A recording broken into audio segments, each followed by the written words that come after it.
welcome to today's live IELTS class. My name is Adrian and I'm streaming to you from beautiful Budapest here in the center of Europe. I hope everybody is having a good week so far, staying healthy, optimistic and strong. Hi Boomy, hi Rashika, hi Jainil. Good to see our members in this class on time. Hi Lydia, hi Real Diamond. Nice to see some of our regular students here as well, and welcome everyone. Today's class, IELTS speaking part 1, practice and strategy. Please make sure to speak so that you are practicing speaking. So don't just type and don't just watch, but actually try to and do repeat what you hear and what you see me read on the board as well. All right, students, this lesson is brought to you by IELTS.com for IELTS as well as master's PhD applications. Please visit us at aehelp.com. For general IELTS, check us out at gieltshelp.com. That's generalieltshelp.com. On both of our websites, we have loads and loads of help available for you, including help for, of course, speaking and writing. We even have a free speaking practice for students with other students. I'll show you that real quick. Okay. Shirojidin says that there's a bit of a problem with the sound. If anybody else feels that as well, let me know so I can adjust for it. Otherwise, Shirojin, it might be on your end only. Students, this is what the general IELTS website looks like here with the green background. You can click this big red button to join. Let me just check here with my audio. Let me play with the wire a little bit. If others are also having that problem, it could be with the audio set up on my end. Is anybody else having? Yeah, Sammy says a little bit. Let me just check. See if I can fix that a bit. Okay.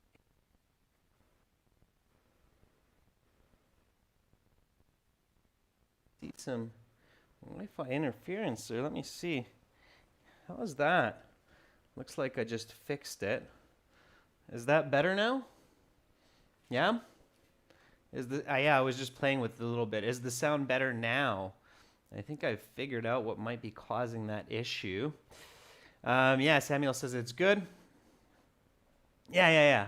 Okay, good. Yeah, happy to hear it. Awesome. Fantastic. Yeah. There's a little bit of Wi-Fi interference. I can see the blinking on that. All right. Okay, cool. So the academic website, students, it looks like this with the blue background. For this blue background, again, you can click that big red button to join the premium package. When you do, I just want to show you this one feature because this is a speaking class. So I want you to practice your speaking because the first and most important step for great speaking is to practice. And you can create a free account. You don't have to pay for the premium package. You can create a free demo account, and then you can use this student partner speaking in the website. And in the student partner speaking, when you click on that, you'll find other students who are always waiting and looking for someone to partner up and practice some IELTS questions. Right now, you can see that Syed, Zahab, Mia, and Sammy are all in here, and they're looking and waiting for other students to join in. Okay? So make sure to use this function, and there's also questions here as well. Okay? If you're still having problems with the sound, let me know, because I'll try to adjust again. Okay. Fortunately, I think. Let me just double check here. Should be good. Okay, I'll brighten up our lives meanwhile. Alak, make sure to text them. Make sure they're not in a chat with somebody else. Okay. All right.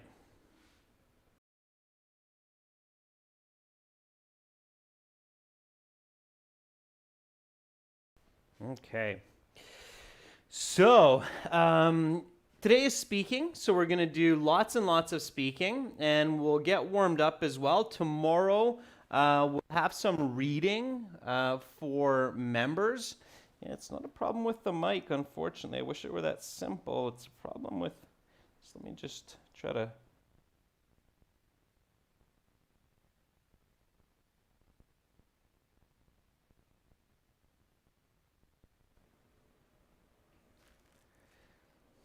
All right. So tomorrow we'll have reading, and then we'll start a task 2 question with everyone. And then we'll have more writing and more speaking later on in the week as well. So that's going to be the focus of it for this week, okay? All right. So let's get into this. Let me warm you up with some speaking questions. Make sure to speak and repeat. And students, of course, please use English in the chat, okay? So otherwise, some of our moderators might put you on a timeout, okay? All right, so here we go, everyone. Let's get into this. So you get into your speaking interview. Now, your examiner will say, welcome to the speaking part of the IELTS exam. My name is Adrian. I will be your examiner. The test has 3 parts. I'll give you instructions for each. First of all, what is your full name? Okay, again, always practice this question, no matter how repetitive or boring that may seem. Jainil says, my given name is Jainil and my surname is Gabani. Please call me by my first name, Jainil. That's good, Jainil. Yeah, and practice different ways of expressing yourself.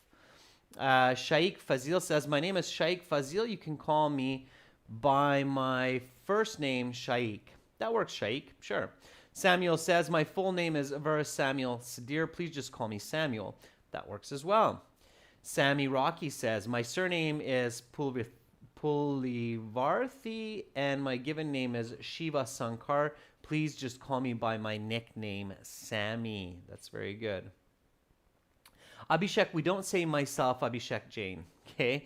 Nice try, but that's not natural English, okay? We wouldn't use that. We would say I'm Abhishek Jain. Please call me by my given name, which is Abhishek. That works. Nice use of the adjective clause.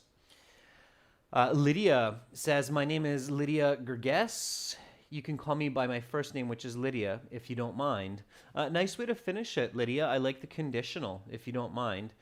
Please call me by my first name is another way to say it. So if you don't mind, please just call me by my first name, Lydia. Okay? Yeah, you might see something like that. So it's a natural expression, Lydia. Absolutely. I'll use that for today's example. So see, there's so many different ways to state your name, and practice lots of different ways. Okay, so my name is Patrick Watson. Please just call me by my nickname, Patty, if you don't mind. Sure, it's okay to say that. All right, so repeat after me. What is your full name? My full name is Patrick Watson. Please just call me by my nickname, Patty, if you don't mind. All right, Patty. May I see your identification? So the next question is always, may I see your identification, because the examiner will match you up with your identification. So you need the passport or your national ID that you use to register for the exam. It's a picture ID. You need to give it to them. They will look at it, and then they will match that up with you to make sure that you're not a doppelganger who is cheating and sitting in on the exam instead of the real person. That's actually the reason why they do it.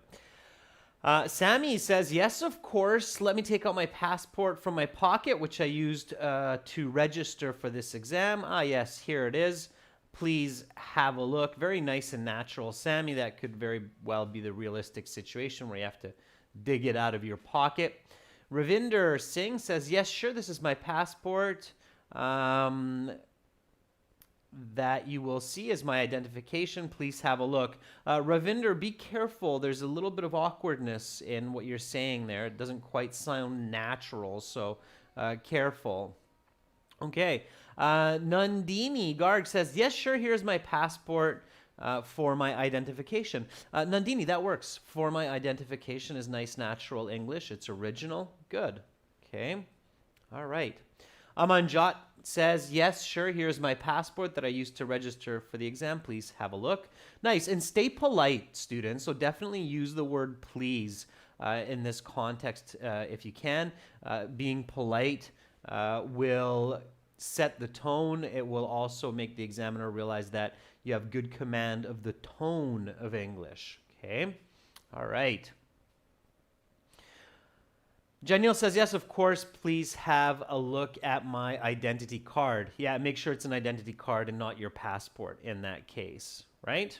Okay, good. So, of course, this is one of those places where you can use an adjective clause, okay? So showing grammar range right away is very important. So here we go. May I see your identification? Yes, certainly. Here is my passport that I used to register for this exam. Please take a look. And of course, while you're handing it to the examiner. So repeat after me. May I see your identification? Yes, certainly. Here's my passport that I used to register for this exam. Please take a look, or please have a look. Both of those work great. Now, the examiner will follow up with some more questions. So the examiner will say, okay, now I will ask you a couple more questions on a general topic and some questions to get to know you better.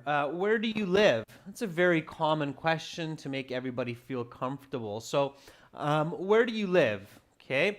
Now, for this question, you should think about the location of where you come from, so the city, country, district, maybe even. And you should also think about your residence, so your apartment, your house, your bachelor pad, whatever it may be, okay, your bungalow, wherever you live. So you should mention those two very clearly, okay? That's the best way and the most complete way to answer this question. Okay. All right. So Shirojidin says, I live in a 3-bedroom home with my parents on the 3rd floor in Termez City, which is located in the southern part of Uzbekistan. Very good, Shirojidin. So your place, who you're there with, and specific geographic location. That's really good. Okay. Samuel says, I live in a 3-bedroom house on the top floor of a 3-story house in the famous hillside locality of Sedara. Yeah. Hillside locality is okay. Yeah, that's good English. Absolutely. We use the word locality. It's a nice piece of vocabulary. Mr. Uni with his glass says, well, I have been living in Tashkent, which is the capital of Uzbekistan, for 5 years. And Tashkent is one of the most popular places in Uzbekistan. As capital cities usually are, Mr. Uni. You don't need to say that. It's a little bit strange to say the capital city is one of the most popular places. That's generally the case. Instead of that, mention maybe where you're actually living. So you're living in the 3rd district in downtown on the 5th floor of a 2-bedroom apartment with a nice living room and a nice view of some office buildings. Something like that, okay? Show your fluency, all right? Erkin Salyev says, I live in a 3-bedroom apartment in Tashkent, the capital of Uzbekistan. Near a bus stop, nice green, so I can imagine there's trees or apartment building and there's some greenery. Fantastic. All right, very good. Ashraf, nice to see more members jumping in on the class. Ashraf says, I live in a 3-bedroom apartment on the 12th floor of a high-rise building, slap bang in the center of the city. Okay, you're missing a word there, Ashraf, in that expression. It's slap bang in the city center. Yeah, that's good. Slap bang in the city center. Thanks for putting a smile on my face. Ashraf says, I live slap bang in the city center on the 12th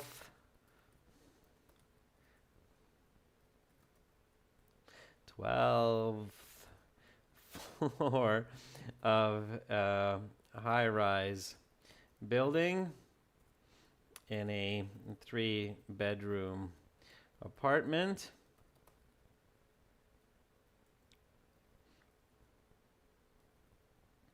Okay. So the expression here, 12.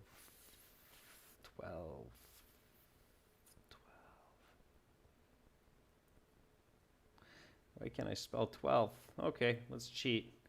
12th high-rise building.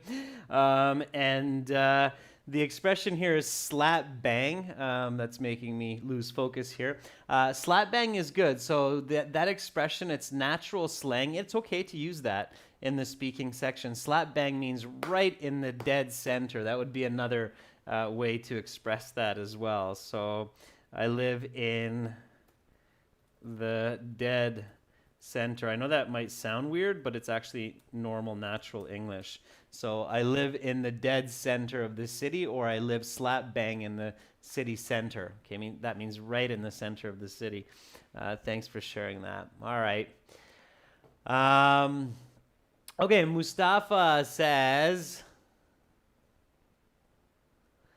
I've been living in Russia in the city of Gomel since 2016. I rent a 1-bedroom cozy apartment in the heart of the city by myself. Okay, very good. So you're a bachelor, Mustafa. Yeah, in the city of Gomel. You're missing an of there. Otherwise, Mustafa, really nice use of the present perfect progressive. Your examiner definitely catches that kind of grammar use, okay? I have been living in Russia. I've been living in Russia since 2016. And since a year is a good way to use the present perfect progressive for sure. All right, let's jump to the next question, and then I'll talk a little bit of strategy for the speaking section. So next question the examiner might ask, again, it's a very common question, is what helps you to relax? Okay, what helps you to relax? Try to give me a nice full sentence answer for that one. What helps you to relax? All right.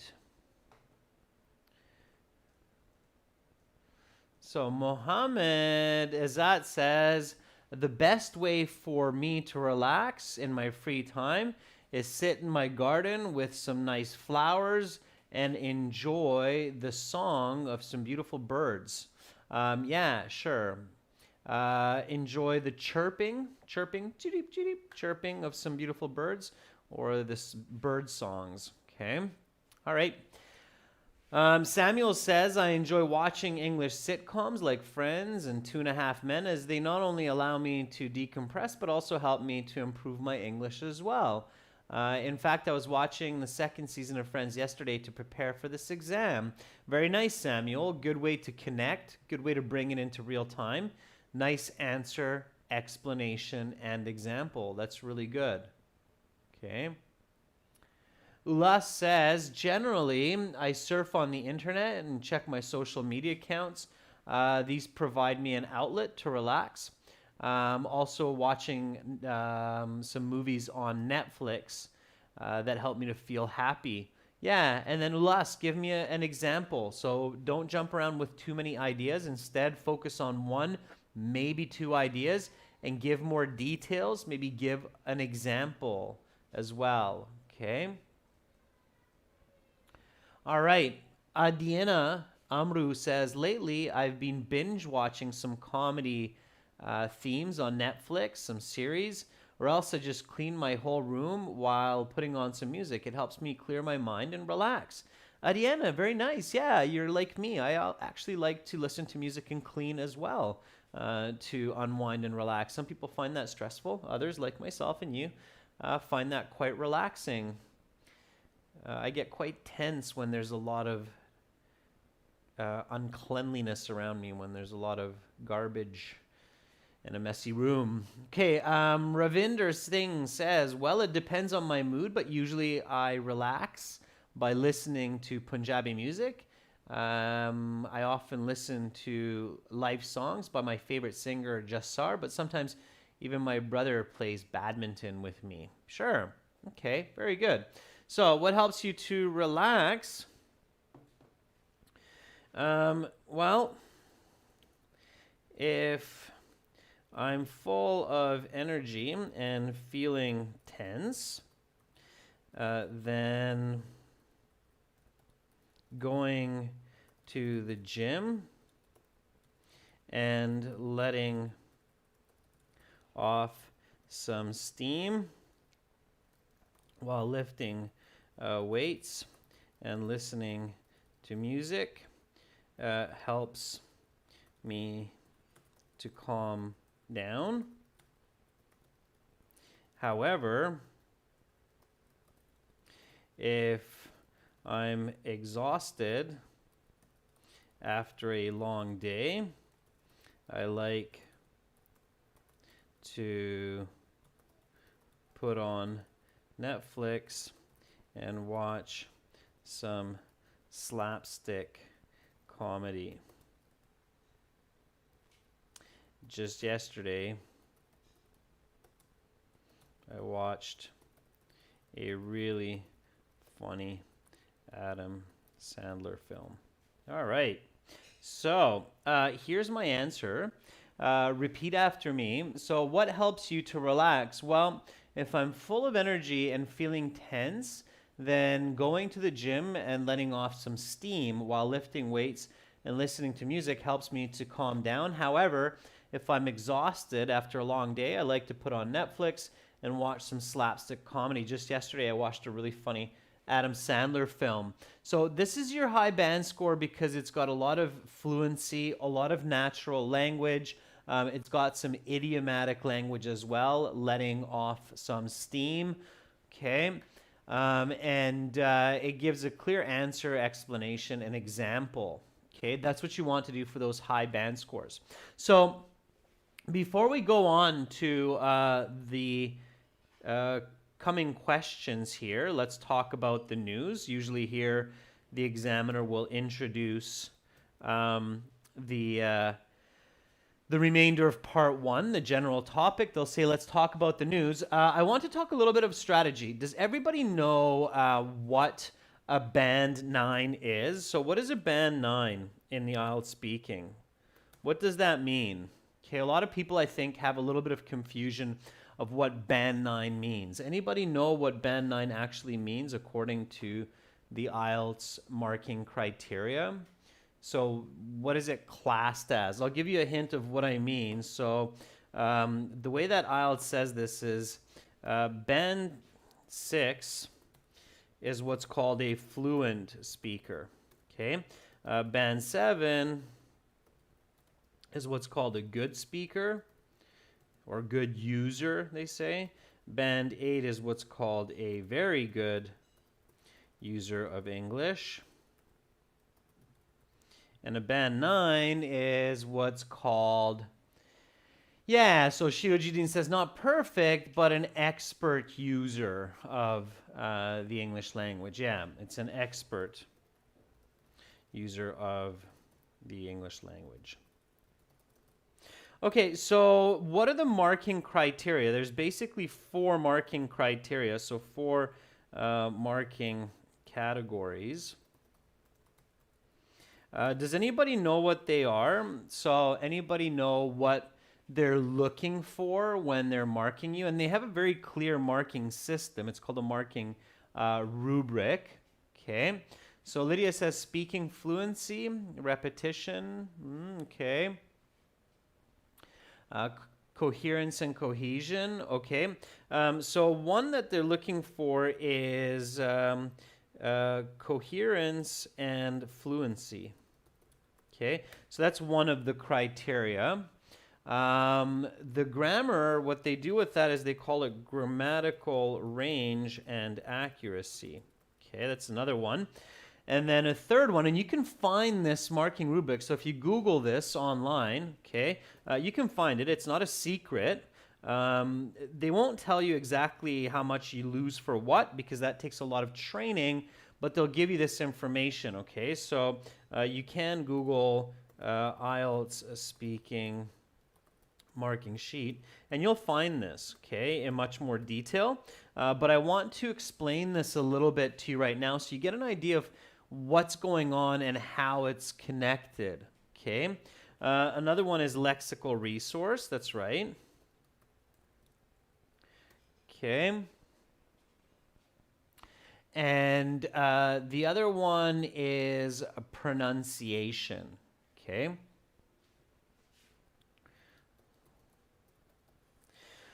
All right, now, students kind of have this false belief that all of these are equal. So they think that this is 25% and this is 25%, okay, and this is 25% and 25%.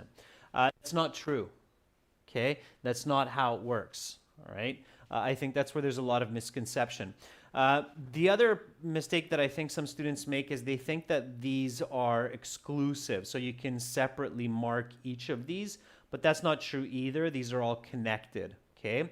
The most important that you want to focus on first is coherence and fluency, okay? If you're not coherent and you're not fluent, then grammatical range, lexical resource, and pronunciation doesn't matter, all right? You can use all kinds of fancy words, you can use all kinds of grammar, and you can have clear pronunciation, but if you're not making sense, okay, if you're not answering the question, which obviously often means that you're not speaking fluently either, then you can't get a very good score. So you really have to focus on coherency and fluency first of all, okay?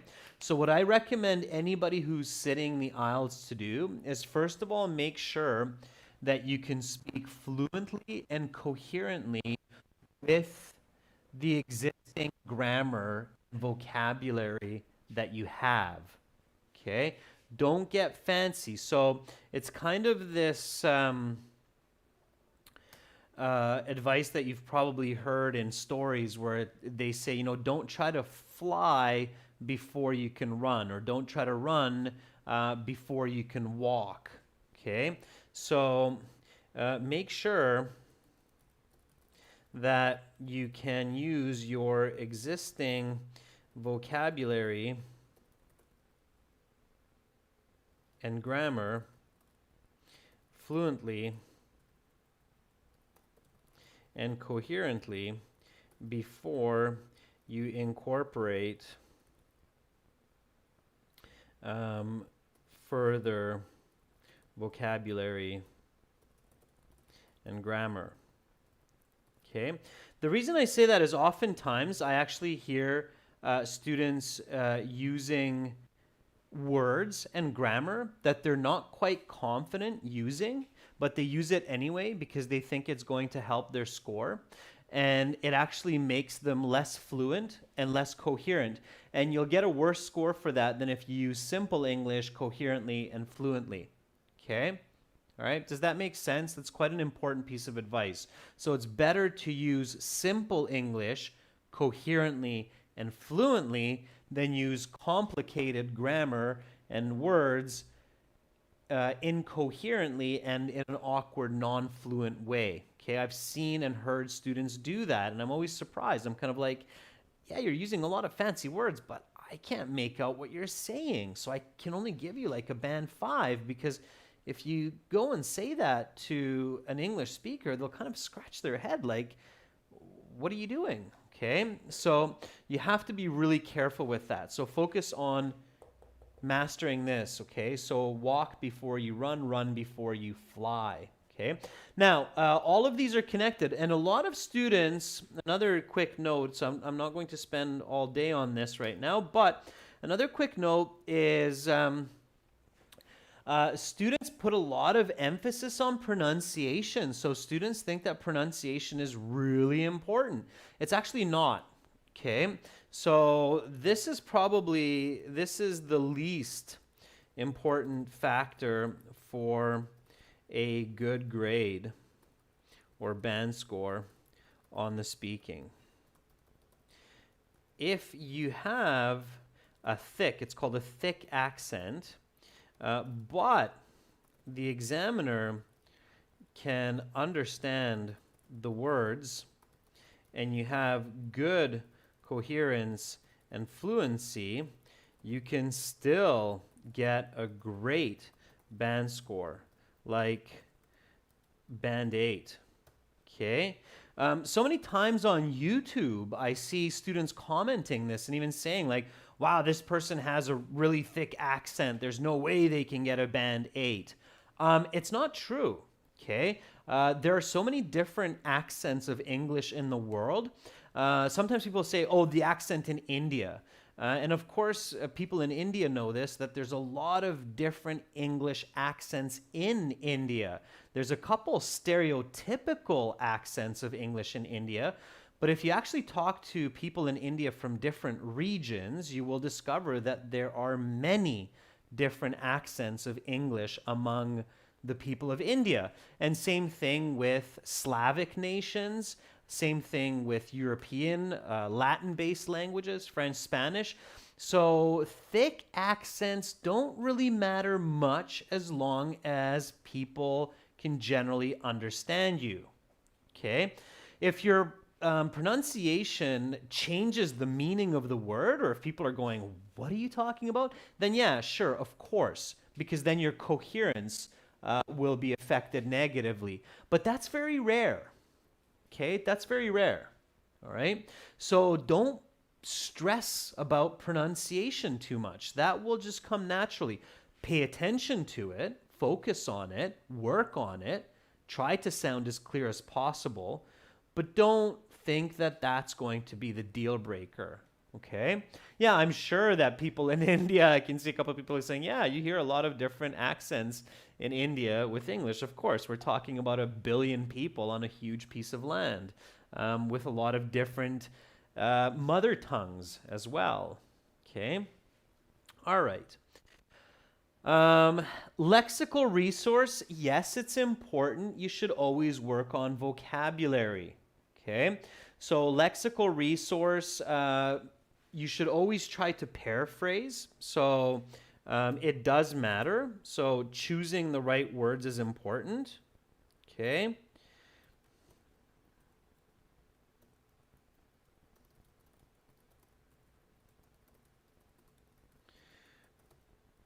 But you do not need to use fancy idioms. Okay. Make sure to learn phrasal verbs and basic synonyms for common words. Okay, so that's what's important. Now also for grammatical range and accuracy, yeah, they're looking at how many different types of grammar are you using in your answers. So can you use present perfect, past perfect, continuous form, passive voice, conditionals, different kinds of adjective clauses. So they're looking for that, but they're also looking on how accurately you can use it. So the examiner is looking for both variety, therefore reflect the grammar of questions. Okay, that's very important. If the question is present perfect, use present perfect. And they are looking for accuracy. So that means that if you're using lots of present perfect and lots of other grammar, but you're not using it accurately, you're not getting points. In fact, you're losing points. Okay. Ashraf is asking, can we use normal words much? Yeah, absolutely. You can use a lot of normal words. And Ashraf, I recommend using common words if that helps you to be more accurate and more fluent. Okay. All right. So one last kind of tip here that I want to show you how to think about this information. Okay. So remember that, again, the examiner is very, very clearly looking at these criteria. These are connected: coherence, fluency, grammatical range, accuracy, lexical resource, and pronunciation. Okay? Again, fluency and coherence are the most important. Another way to think about this, students, is your band score, okay, is basically made up in the following way, all right? So you can think about it like a Venn diagram. Some of you who study math, you might be familiar with this. Okay, so coherent,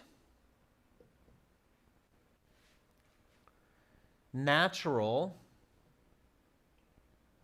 okay, and complex. All right. So your band score comes from these three spheres of your language. So how natural are you? This means how close is it to a native speaker? Okay, now it could be native British, native American, native Australian. It doesn't matter. Sometimes students are like, well, is it British? Is it American? It doesn't matter. British people are mostly familiar with American English. Americans are familiar with British English and Australian and so on and so forth, especially the examiners. So is it kind of language that a native speaker would use, would understand, okay? Coherent, is it clear?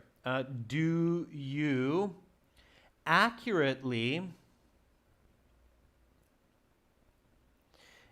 answer questions with detail? Okay, so the coherent part is really important. It means, are you accurately answering the question with detail without going off topic?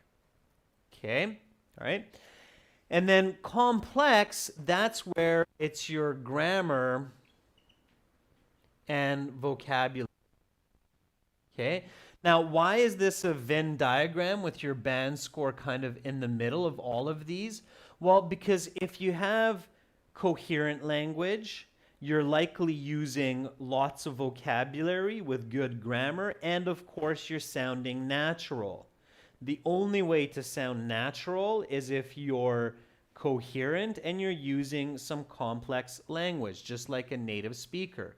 So that's the other way to think about it.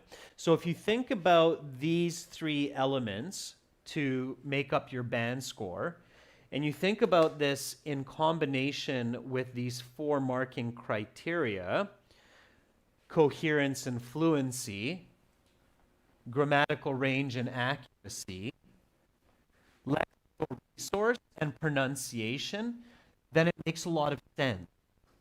Is that clear to help everybody understand a little bit better of what the examiners are looking for? So when you're practicing, you want these to be balanced.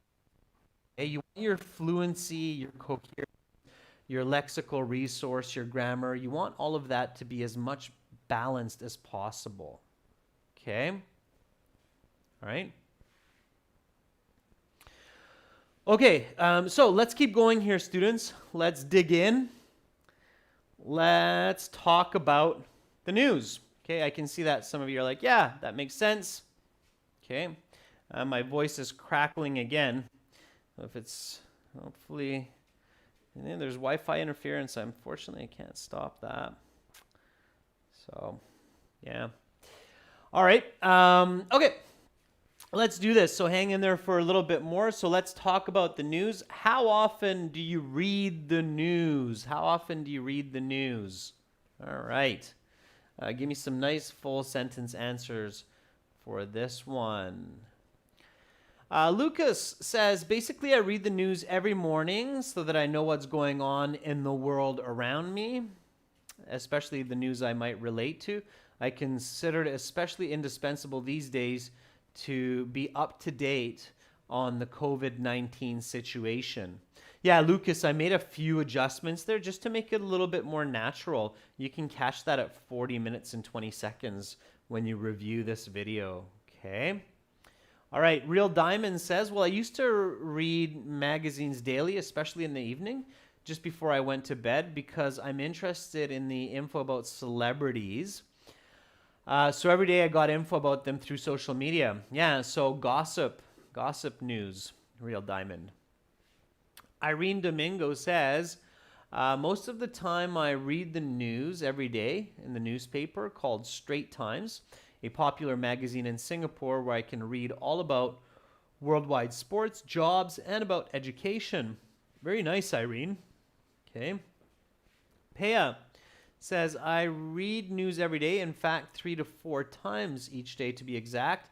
News keeps me up to date for what's happening, not only in my country, but also globally or worldwide. Okay, Pam? Very nice.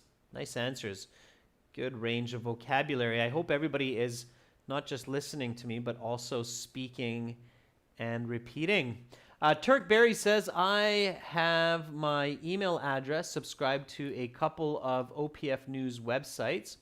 So whenever there's a notification, I'm reading most of the article. It's usually 4 to 5 times a day. Very nice, Turk. So you subscribe to some news feeds. Great. Okay, so I frequently find myself reading the news.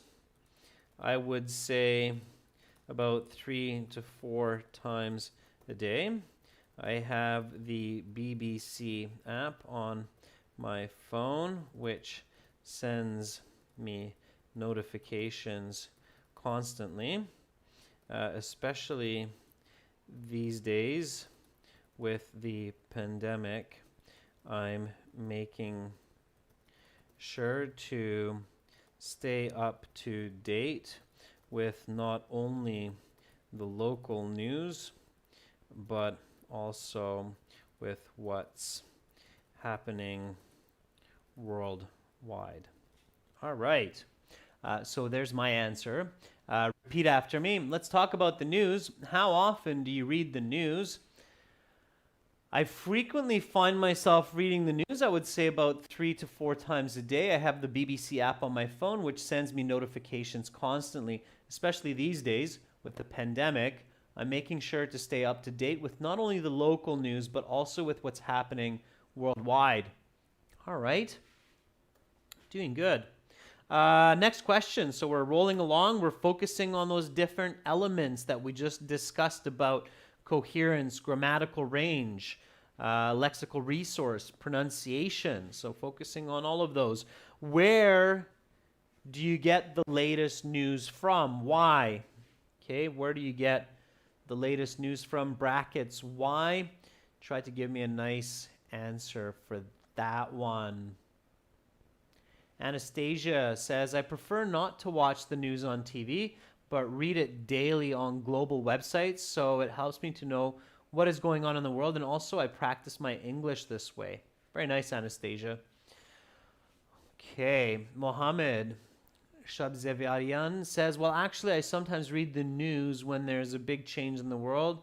Especially if it has an impact on my life. As I just mentioned, the COVID-19 would be a good example of this.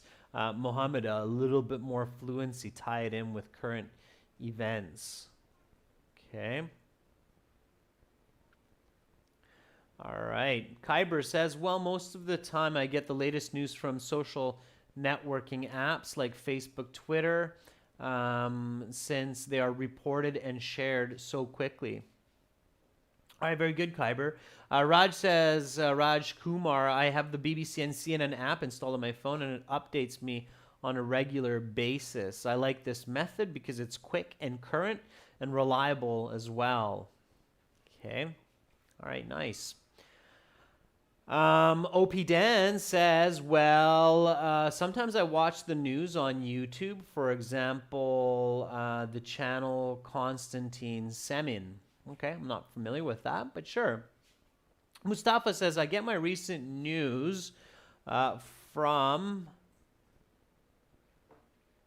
BBC app and other social media pages on Facebook, which I'm subscribed to just to check my home country news and how the political situation is developing. Okay, good. So some good answers there. Well, as I had just explained, I get my news through the BBC app as I find it quick and reliable. In addition, I also get my news through various feeds on Facebook and Twitter, which are quite objective and often difficult to find elsewhere. Just the other day, I read an article about possible drop in the American dollar due to inflation, and this is nowhere else to be found. All right, just making that up.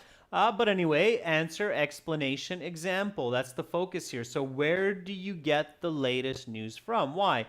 Well, as I had just explained, I get my news through the BBC app, as I find it quick and reliable. In addition, I also get my news through various feeds on Facebook and Twitter, which are quite objective and often difficult to find elsewhere. Just the other day, I read an article about a possible drop in the American dollar due to inflation, and this is nowhere else to be found.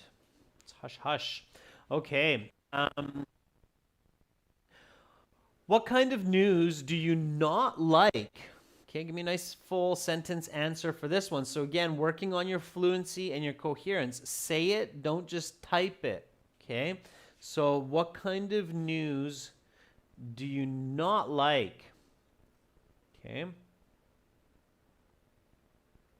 All right. Kuldeep Soni says, well, I don't like such types of news like accidents and some number of people are dead due to the pandemic and so on, because I find these really depressing and I like to stay positive. Okay, Kuldeep, finish your idea why you do not like news that reports on accidents, illness, and death. Okay. Fatime Korchi says, ominous news are one of those kinds which don't appeal to me. As this COVID crisis keeps spreading, the news keeps becoming more and more ominous, which is just sad. It's difficult to figure out what is actually happening and what people should be prepared for. Yeah, Fatime, I think you have a good start there, but be really careful with very deep philosophical answers, because you can easily get yourself into trouble. Even as a native speaker, it can become very difficult to express some deep philosophical ideas. So maybe not do that on the IELTS exam, okay? Stay with just clear affirmative answers, even if it's not the complete truth, okay? Choose the simple answer. Flower Sun says, personally, I don't enjoy sports news much, as I don't watch football or other kinds of sports, so they don't really have much meaning for me, and I don't understand what the people on TV are talking about. Okay, Flower Sun, that works.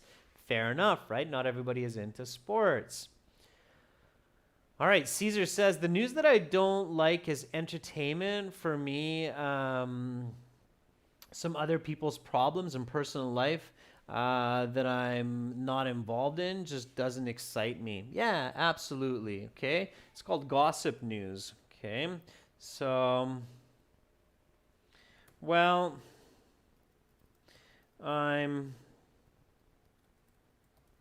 not a big fan of gossip news.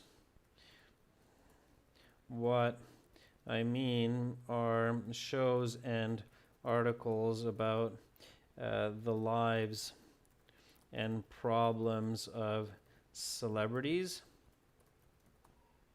Not only do I think that this is an invasion of privacy, but I also believe it is a waste of time and people should focus more on their own challenges and how to live a happy life. All right. Yeah, gossip. There we go. Without the H. Repeat after me. What kind of news do you not like? Well, I'm not a big fan of gossip news. What I mean are shows and articles about the lives and problems of celebrities. Not only do I think that this is an invasion of privacy, but I also believe it is a waste of time and people should focus more on their own challenges and how to live a happy life. That's just me. Some people love gossip news, and that's fine as well. Okay? All right. Okay, so we have a couple more questions here. When do you like to research the news? If you could change one thing about news media, what would that be and why? And have the way people followed the news changed in the last 20 years? Is this good or bad? I will leave these last 3 questions for you to practice on your own. You can do that with other students on the websites as well. Okay, tomorrow I will be back with reading and task 2 essay writing. Thank you so much, everyone, for your great participation. There were tons of fantastic answers today. And I love seeing how many of you are definitely improving your accuracy, your fluency, your lexical resource, grammatical range, and that's really nice to see. So keep going, okay? Your brains are learning machines. They are the most advanced learning machines in the known human universe. So trust in yourself, believe in yourself. You're always improving as long as you keep learning. And hopefully you will do more of that today, and I will see you tomorrow. Bye for now, everyone. I'm Adrian, signing out from Budapest. Please check us out at aehelp.com for academic IELTS and gltshelp.com for general IELTS.